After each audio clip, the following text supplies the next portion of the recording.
Hello and welcome to Dating for Beginners. Today we are going to learn about Bank of America credit card login. So if you are new here, subscribe and press the notification bell icon so you don't miss any upcoming further videos. Now let's get started. So firstly, you need to open the web browser of your choice.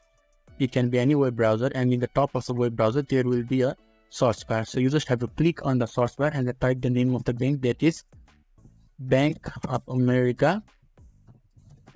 When you have successfully typed it, you just have to press enter in your keyboard. After that, in the web search result, there will be shown the Bank of America. In the first search result, it is the official website of the Bank of America. Just click on it.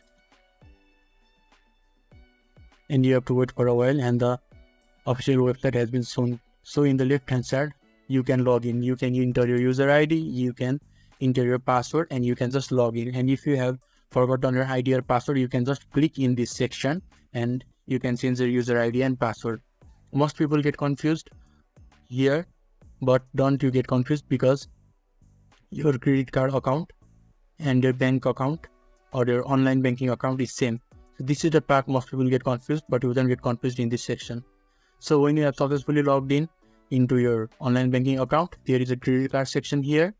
You can successfully access the credit card section. After that, you can go into the credit card section and you can apply for the credit card, activate your credit card, and do anything related to the credit card. So this is how you can log in into the credit card account of Bank of America. So if this video was helpful to you, give a thumbs up. Thank you.